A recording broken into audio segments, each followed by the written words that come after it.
지난해를 기준으로 재직 기간 10년 이내 공무원 17,179명이 그만뒀는데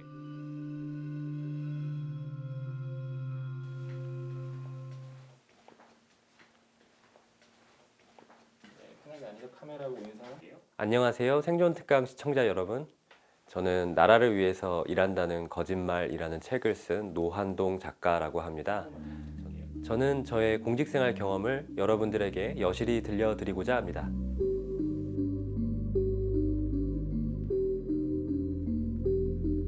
제가 10년간 근무하면서 경험했던 무력감이나 무능이 제 안에 스며드는 것이 상당히 저는 우려스러웠습니다.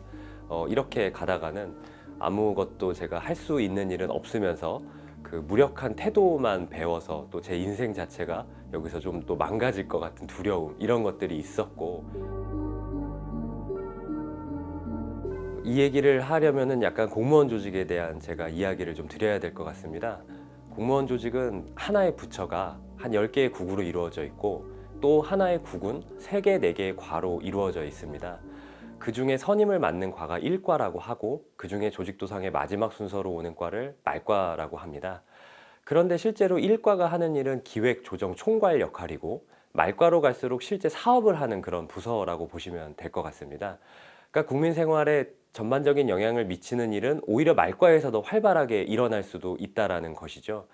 하지만 공직사회의 인사 원칙이라는 것이 항상 1과의 기획, 조정, 총괄 업무를 우대하여 승진함으로써 스스로 무능을 자초하고 있다. 저는 그렇게 생각합니다. 이것이 하나의 국 단위에서 뿐만이 아니라 하나의 부처 단위에서도 기획조정실, 또 전체 정부 차원에서는 뭐 행정안전부나 기획재정부, 이런 식으로 기획조정 총괄에 그 수많은 성과를 몰아주는 그런 것들이 저는 비판점이라고 생각하였습니다. 예, 뭐 체육 분야를 제가 말씀을 좀 드리겠습니다. 근데 체육 보통 1과는 무슨 정책과, 그러니까 체육을 따지면 체육 정책과가 1과를 맡고 있고, 체육국에서 말과는 스포츠 산업과가 업무를 맡고 있습니다. 1과에서 맡는 업무 중에 뭐 중요한 기획조정 총괄도 말씀을 드렸습니다마는 대한체육회를 담당하는 일을 1과에서 맡고 있고, 스포츠 산업과인 말과에서는 프로스포츠라든지 아니면 스포츠 산업 기업 지원 업무 등을 맡고 있습니다. 이 둘 사이에는 어떤 우열이 있다고 볼 수 없습니다. 그리고 모두가 다 중요한 일이고, 어떤 의미에서는 국민들이 먹고 사는 문제에 있어서는 오히려 말과의 일이 더 중요하다고 볼 수 있는 측면까지도 있습니다. 하지만 공직사회의 인사 시스템상 1과인 체육정책과가 훨씬 더 우대를 받는 것이 현실이거든요. 말과는 뒤에 승진고과를 뒤에서 세는 게 더 빠를 정도라고 보시면 될 것 같습니다. 이렇게 되면 말과에 있을 때는 공무원들이 열심히 일하지 않고 조금 자기가 톤을 좀 체력도 좀 비축하고 적당히 하다가 1과로 가기 위한 어떤 징검다리 정도로만 생각합니다. 그리고 1과로 가면은 이제 열심히 하다가 거기서 더 인정받으면은 기획조정실로 가게 되는 그런 승진의 루트를 따르게 됩니다. 이러한 승진의 루트는 사실상 순환보직제와 맞물리면서 어떤 문제를 해결하지 않고도 편안한 승진을 할 수 있는 그런 구조를 만들어내고 있지 않느냐. 그래서 공직사회가 조금 더 무능해지고 있지 않느냐. 저는 그렇게 생각합니다.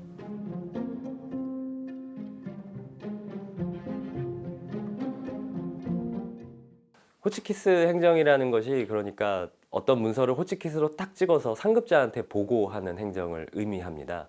그러니까 실제로 일을 하는 곳에서 취합을 해서 보고하는 일을 뜻합니다.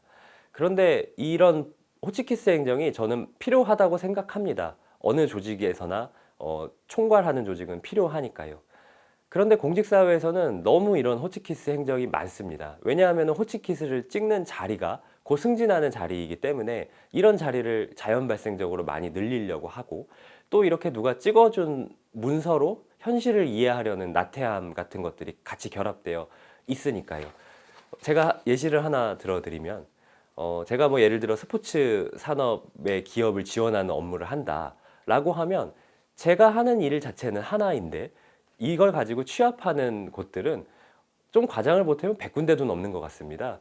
뭐 서비스 경제로 묶을 수도 있고, 산업 지원으로 묶을 수도 있고, 또 뭐 콘텐츠 관광과 같이 기업 지원으로 묶을 수도 있고, 이런 여러 가지 어떤 주제만 바꿔가면서 이런 총괄적인 부분을 호치키스만 찍는 이런 행정이 과연 우리 사회의 문제를 해결할 수 있는 주요한 수단인지에 대해서는 상당한 의문이 있고 비효율이 있다고 생각합니다.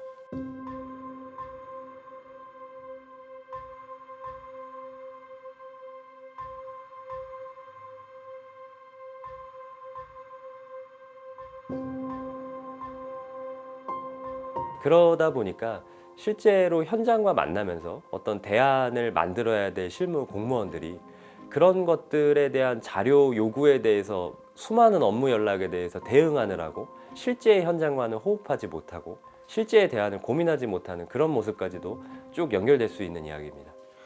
문서주의에서 좀 비판할 점은 저는 두 가지 정도가 있다고 생각을 합니다. 하나는 원페이지 보고서가 갖는 어떤 그 한계인데요. 공무원 공직사회에서 원페이지 보고서로 이제 보고를 많이 하는데 이런 보고서는 원인과 해결 방안이 두세 가지의 그 결론으로 잘 조응되게 구성되어 있습니다. 그래서 이제 보고할 때는 매우 깔끔한 보고서고 쉽게 이해는 되지만 현실의 문제를 해결하지 못합니다. 왜냐하면 실제의 원인을 궁금했던 것이 아니라 적당한 해결 방안이 있는 것이 있는지를 찾아보고 그 원인을 끼워 맞추는 식으로 현실을 평탄화했기 때문입니다. 그래서 이러한 원페이지 보고서는 사실관계 자체를 정확하게 전달하는 데는 훌륭한 툴이라는 것을 부인할 수는 없지만 복잡한 사회 문제를 해결할 때는 부적합하다. 특히 국장급 이하의 실무 공무원들끼리 어떤 대안을 논의하고 토론하는 자리에서까지 이렇게 깔끔한 보고서를 요구하는 것에 대해서는 저는 좀 상당히 부정적이다 이렇게 말씀을 드릴 수 있을 것 같습니다. 또한 다음은 너무 불필요한 문서를 저는 많이 생성하게 한다고 생각을 하는데요. 예를 들어 법안 검토 자료 같은 것들이 있으면 같은 내용임에도 불구하고 뭐 장관 보고 자료, 차관 보고 자료, 실장 보고 자료, 국장 보고 자료, 풀 버전, 요약 버전, 한 장 버전, 세 줄 버전 이렇게 버전만 다양하게 하면서 수많은 문서를 생성해내게 하는 그런 관행이 있습니다. 이러한 관행 자체가 상당히 실무 공무원을 가짜 노동의 세계로 이끌고 있는 거 아닌가 그렇게 생각하고 있습니다. 공직사회에서 우문현답이라는 말은 우리의 문제는 현장에 답이 있다라는 뜻으로 쓰입니다. 상당히 좋은 뜻이죠. 그러니까 공직자가 현장과 친밀해야 된다라는 뜻입니다. 그런데 문제는 고위공직자분들, 장차관분들의 현장 간담회를 준비하면서 연극과 같이 잘 짜인 극본을 만들고 그런 자리에서 실제로 현장과 소통할 수 있는 자리가 아니거든요. 그냥 연극의 대본을 소화하는 것에 불과한 것인데 그런 것들을 하면서 준비하면서 상당히 많은 부분을 시간을 할애해야 하고 또 그 때문에 실제로 현장과 자주 소통해야 하는 실무 공무원들은 현장과 자주 만나지 못하는 그런 어떤 문제가 발생하고 있습니다. 또 여기다 더해서 세종시로 그 중앙부처가 많이 이전을 하지 않았습니까? 그로 인해서 상당히 현장과 그 정부 부처 간의 물리적 거리가 멀어졌는데요. 이렇게 물리적 거리가 멀어진 것 자체는 그 주어진 상수이기 때문에 어떻게 변화할 수 없다면 이 안에 문화를 바꿔서 예를 들어서 필요 없는 문서들은 좀 덜 작성하게 하고 사무관이나 실무 보시는 분들이 현장과 더 가깝게 소통하게끔 변화를 줬어야 함에도 불구하고 관행 자체는 변하지 않았기 때문에 그냥 사무관들은 자리에 앉아서 보고서 쓰기 위해서 전화 몇 번 돌리고 인터넷 검색 몇 번 하고 이 정도 수준에 머무르는 보고서를 쓰게 된다는 것이죠. 그래서 이것조차도 우문현답이라는 좋은 뜻과는 별개로 현장과 거리가 멀어지고 있는 주요 요인이 아닌가 그렇게 생각하고 있습니다.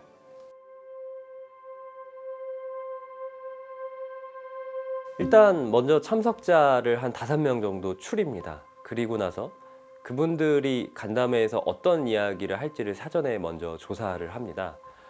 조사를 한 다음에 그분들이 할 이야기 중에서 소위 말해서 좀 너무 답이 없는 이야기다 라고 한다면은 그런 것들은 좀 제외하고 조금 그냥 말이 되는, 그러니까 그 현장에서 수월하게 서로 간에 이야기할 수 있는 부분들만 남겨놓습니다.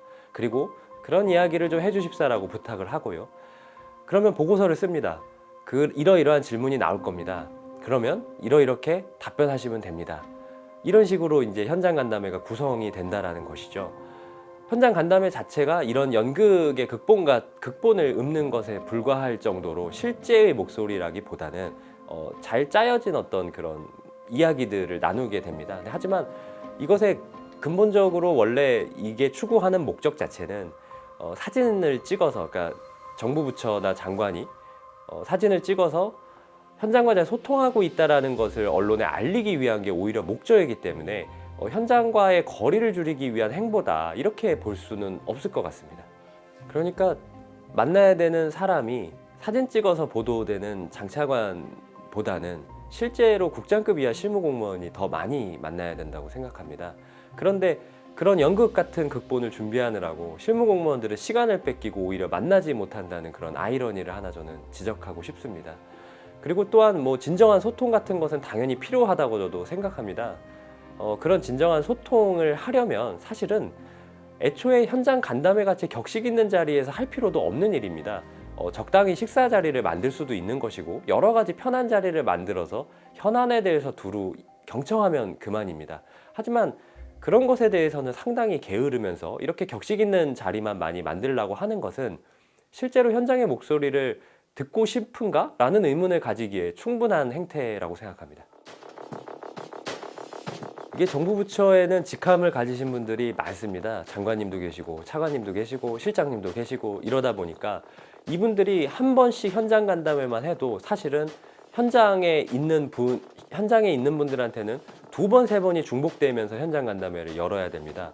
그런데 사실 나올 만한 분들이라는 것은 뻔한 것이고 그분들이 중복해서 나오면은 그분들도 한 번이야 사실 좋은 마음으로 하지 두 번, 세 번 항상 앵무새같이 반복된 말만 할 수도 없는 일이지 않습니까? 그러니까 사실 실무자한테 짜증을 내는 경우도 많고 또 그분들도 굉장히 선의를 가지고 열심히 문제를 해결해 주십사 이야기는 했지만 현실에서 바뀌는 게 아무것도 없다는 것을 확인하면은 다시는 나를 이런 자리에 좀 불러주지 말아달라 라고 오히려 읍소하는 경우까지 있습니다. 이게 좀 슬픈 현실입니다.